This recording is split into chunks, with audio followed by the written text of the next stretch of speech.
지난 월요일에 사도행전 1장을 출발했습니다. 다시 출발선에서라는 제목으로 전해주신 말씀을 통해서 우리 모두 나의 필요와 유익에 앞서서 먼저 하나님의 나라와 하나님의 뜻이 이 땅에서 이루어지기를 기대하고 소망하는 마음으로 우리의 심령을 새롭게 했고, 또 기분 좋은 긴장감을 가지고 새로운 출발을 우리가 다 함께 다짐해 보았습니다. 자, 2021년을 시작해서 살아가고 있는 우리 모두 다시 출발선에 서서 내가 그리스도인으로서 무엇을 향해서 나아가야 할지, 또 어떻게 살아가야 할지 다시 기도하면서 생각하고 또 결단하는 시간이 되셨을 줄 믿습니다.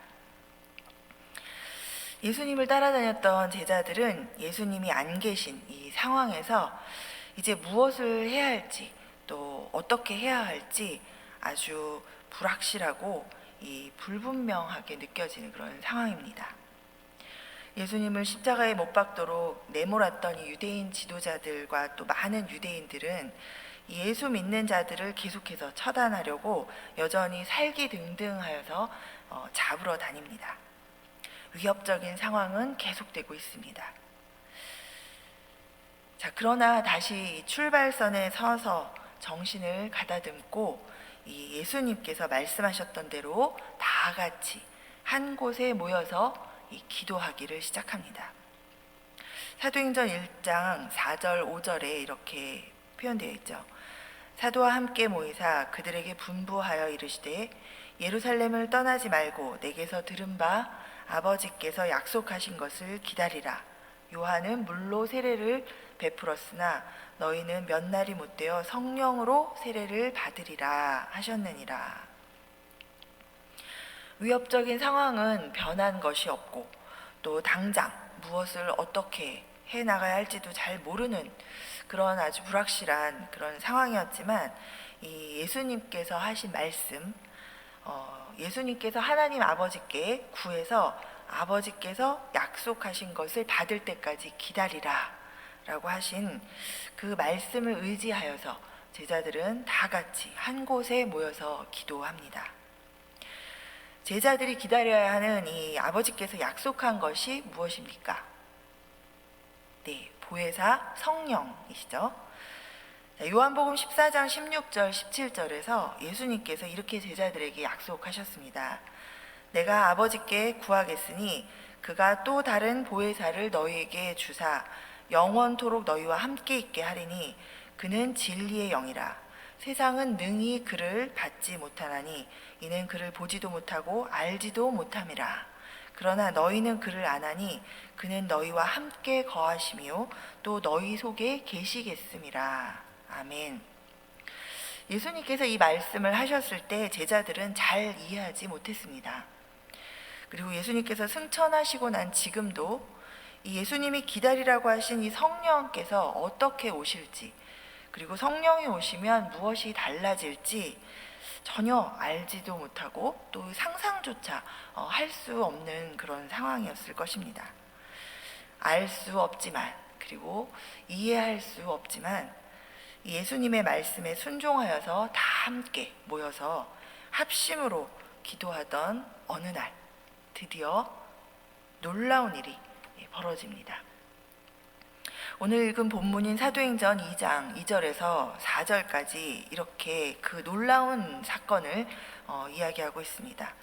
호련히 하늘로부터 급하고 강한 바람 같은 소리가 있어 그들이 앉은 온 집에 가득하며 마치 불의 혀처럼 갈라지는 것들이 그들에게 보여 각 사람 위에 하나씩 임하여 있더니 그들이 다 성령의 충만함을 받아 성령이 말하게 하심을 따라 다른 언어들로 말하기를 시작하니라.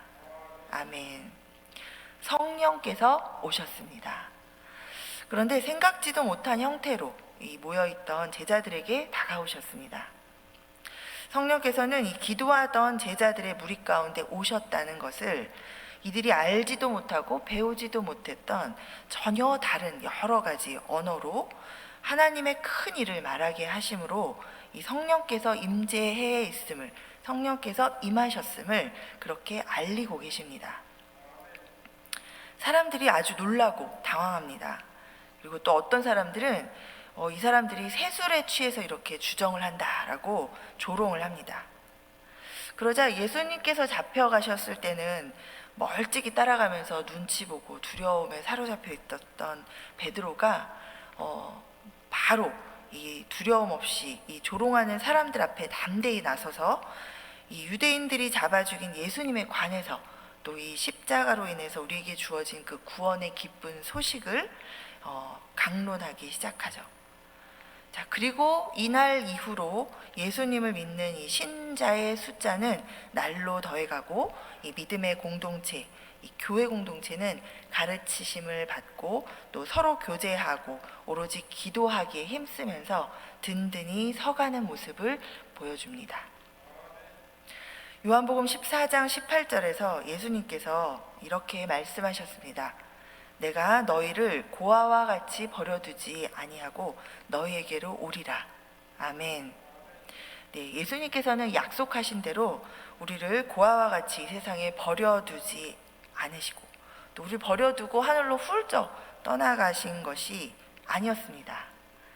약속하신 대로 예수님께서는 성령님을 우리 가운데 보내주셔서 우리가 항상 그리스도의 영과 함께 이 땅에서 살아가도록 그렇게 약속을 지키셨습니다. 예수 그리스도를 구세주로 믿고 받아들인 그리스도인들은 이제 홀로 이 세상을 살아가는 것이 아니라 이제 성령님과 함께 이 세상을 살아가는 것입니다. 아멘. 자, 성령님과 함께 살아가는 사람들에게는 특징이 나타납니다. 먼저 하나님의 큰 일을 말한다는 것입니다. 자, 사도행전 2장 8절에서 11절입니다.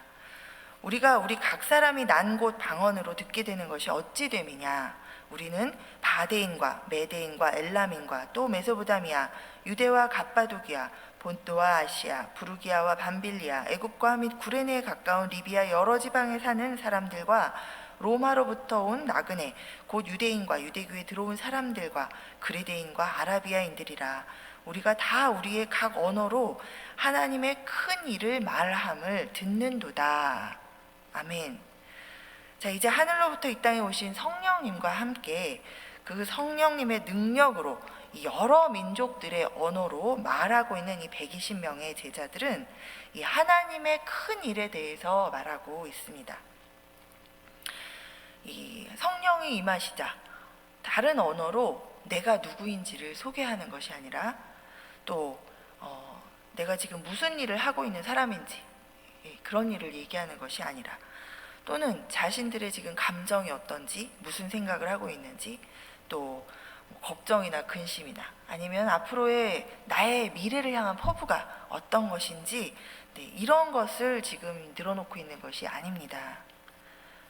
하나님의 큰 일, 바로 예수 그리스도를 통해서 영원한 생명을 얻을 수 있는 구원의 길이 열렸다는 그 기쁜 소식, 하나님의 은혜와 사랑으로 모든 죄인들이 구원받을 수 있게 되었다는 그 기쁜 소식을 이 모든 세상의 언어로 말하고 있는 것입니다. 할렐루야. 네, 성령과 함께 하는 사람은 어디에서든지 또 어떤 상황에서든지 그리고 어떤 사람을 만나서든지 하나님의 사랑 또 예수님의 이야기를 전합니다. 교회에서 만나는 믿음의 동지들과 함께도 또 직장에서 만나는 예수님을 잘 모르는 사람들과도 또 사회에서 만났던 친구들과 모여서도 이런저런 이야기를 하다가 결국은 예수님에 대해서 좀 들어보라고, 내가 믿게 된 예수님은 이런 분이시라고, 나에게 예수님은 이런 분이시다, 내가 만난 예수님은 내 삶 가운데 이런 일들을 행하고 계시다, 얼마나 놀랍지 않은가, 이런 이야기들로 계속해서 시작은 다른 이야기를 했을지라도 결국은 예수님에 대한 이야기를 계속해서 늘어놓고 있는 자기 자신을 발견하게 됩니다. 그것이 바로 성령과 함께 하는 사람들의 특징입니다. 며칠 전에 저희 교회 한 성도님께서 이런 고백을 하셨습니다. 사실 제가 왜 이렇게 성경을 읽고 있는지 모르겠습니다. 그냥 배고프면 하루 세끼 밥을 먹듯이 자연스러운 내 생활의 일부가 됐습니다. 사실 교회도 은퇴하면 그때 가서 다닐 생각이었는데 누군가를 만나면서 좀 일찍 당겨졌습니다. 그래서 교회를 지금 다니고 있는데 성경도 계속해서 읽고 있습니다. 제가 왜 이러는지 모르겠습니다. 성경을 읽으면서 하나님의 선택을 받았어도 믿음과 말씀을 잃어버리고 무너지는 인간의 모습을 보면서 나도 혹시라도 악한 행위를 하더라도 빨리 깨닫고 회개하고 돌아올 수 있도록 늘 말씀을 붙들고 그 말씀을 행하면서 살아야겠다고 다짐하면서 날마다 성령님께 도움을 구합니다. 네, 이렇게 고백하고 계시는 이 성도님은 요즘에 카톡방에서 이 믿음의 친구들과 함께 틈만 나면 이 성경 말씀을 묵상하다가 생각되는 것들을 나누시고 또 하나님의 역사하심에 대해서 나누시고 또 일상 가운데 이런저런 예수님에 대한 말씀들을 적용한 이야기들로 아주 이야기꽃을 피우고 계십니다. 그리고 또 직장에서 이 만나는 예수님을 믿지 않는 사람을 위해서 또 오랜 동안 알고 지낸 그런 예수 믿지 않는 후배를 위해서 계속해서 기도하면서 틈만 나면 예수님의 이야기를 전하고 계십니다. 자, 이제 성령과 함께 살아가고 계시다는 특징이 삶 가운데 드러나고 있습니다. 성령과 함께 살아가는 사람들은 어디에서나 어떤 상황에서나 또 누구를 만나든지 예수님의 이야기를 하고 또 이 하나님의 사랑과 은혜를 전하는 특징이 삶 가운데서 잘 드러나게 마련입니다. 또 다른 특징은 이 성령과 함께 살아가는 사람은 이 권능을 받는다는 것입니다. 권능이라고 하면 우리는 초자연적인 어떤 능력을 먼저 생각합니다. 그리고 그런 능력이 우리 자신에게 이렇게 주어지는 것처럼 생각하고 또 사모합니다. 자, 오순절 날에 이 배우지도 않은 언어로 하나님의 큰 일을 말하니 120명의 이 사람들은 이런 권능을 받은 것이죠. 자, 그런데 이 능력이 이 자신들의 것으로 이 습득되어서 지속되는 그런 것입니까? 아닙니다. 아니죠. 네, 이 권능은 성령께서 우리 안에 임재해 계시면서 우리를 통해 드러나는 성령님의 능력입니다. 그러니 성령님과 함께 살아가는 사람은 그 사람 안에 임재해 계시는 이 성령님의 권능의 도우심을 받게 되는 것입니다. 아멘. 네, 제가 2010년 여름에 이 난생 처음으로 단기 선교를 시리아로 갔을 때입니다. 그때는 처음 가는 단기 선교여서 그랬는지 안 그런 척했지만 마음에는 굉장히 낯선 환경에 대한 두려움이 아주 가득했었고 이 머릿속에는 내가 과연 가서 복음을 전할 수 있을까? 어떻게 전해야 될까? 뭐라고 말을 할까? 그런 생각으로 아주 꽉 차 있었습니다. 아니나 다를까 가서도 내내 다니면서 기도를 열심히 하고 성령을 의지해야 한다. 우리 선교사님께서 막 얘기해 주시니까 성령님 도와주세요 막 이렇게 얘기했지만 사실 마음은 내가 뭐라고 말을 해야 될까? 언제 얘기를 꺼낼까? 이런 생각으로 꽉 차가지고 계속 마음이 막 부담으로 눌려서 이 복음도 하나도 전하지도 못하고 계속 어떻게 하지? 뭐라고 말하지? 어느 때 말을 해야 이 사람들이 거절을 안 하고 복음을 들을까? 막 이런 생각, 제 생각만 잔뜩 하다가 2주 동안 복음 제대로 한 번도 못 전하고 그냥 기도만 열심히 하다가 돌아왔었습니다. 자, 5년 만에 제가 다시 레바논에 이제 단기 선교를 가게 되었습니다. 그래서 저는 지난 5년 동안 엄청 기도를 열심히 했었어요. 아주 이를 갈면서 제 자신에게 이를 갈면서 다시 가게 되면 어떤 상황에서도 쉬지 않고 복음을 전하겠습니다. 그렇게 할 수 있도록 도와주세요. 성령님 이번에는 가면 2주 동안 쉬지 않고 복음 전할 수 있도록 도와주세요. 몇 년 동안을 기도하고 벼르다가 드디어 이제 기회가 와서 다시 이 단기 선교를 가게 되었는데요. 정말 놀라운 일이 벌어졌습니다. 저희 팀이 가는 곳곳마다 이 만나는 현지 영혼들이 무슨 이야기를 하는지 제가 다 이해를 하는 거예요. 네, 참고로 저는 아랍어를 하나도 모릅니다. 그런데 네, 저희 그 5명이 그때 교회를 대표해서 갔었는데 이 저뿐만 아니라 각 사람에게 서로 다른 권능으로 성령님께서 역사하셔서 저는 다 이해를 하고 우리 팀에게 이분들이 무슨 이야기를 하는지를 계속 통역을 해주면서 이 팀의 귀 역할을 하고, 또 다른 한 분은 그 전에 몇 차례 단기 선교를 다니면서 이 아랍어를 조금씩 익히셨었는데 그래도 늘 뭐 아주 조금 이렇게 그 정도밖에는 못 익히셨었는데 갑자기 그 모든 것들이 막 술술술술술 입에서 머리에서 생각이 나고 입에서 나오면서 이분이 저희 팀의 입의 역할을 하면서 계속해서 이 복음을 전할 수 있었습니다. 그리고 또 다른 각자에게 하나님께서 이 권능으로 역사하셔서 이 5명이 정말 한 마음으로 담대하게 거침없이 그리고 아주 열심히 쉬지 않고 예수님을 전하고 돌아왔었습니다. 자, 선교지에 가서만 이 담대하게 예수님의 이야기를 전하는 것이 아니죠. 성령과 함께 살아가는 사람은 이 선교지에서나 또 내가 살고 있는 어느 곳에서나 담대히 예수님을 전할 수 있습니다. 우리가 담대히 예수님의 이야기를 할 수 있는 것이 바로 성령의 권능을 받았기 때문입니다. 오늘 본문에서 갑자기 각각 다른 지역의 언어로 복음을 전하는 이 120명에게 술 취했다라고 조롱하는 이 주변 사람들 를 향해서 이 성령과 함께한 베드로가 아주 담대히 이 복음을 전하고 있습니다. 그리고 그 결과가 어땠죠? 오늘 본문 2장 37절에서 39절에 그 결과를 이렇게 이야기하고 있습니다. 그들이 이 말을 듣고 마음에 찔려 베드로와 다른 사도들에게 물어 이르되 형제들아 우리가 어찌할꼬 하거늘 베드로가 이르되 너희가 회개하여 각각 예수 그리스도의 이름으로 세례를 받고 죄사함을 받으라.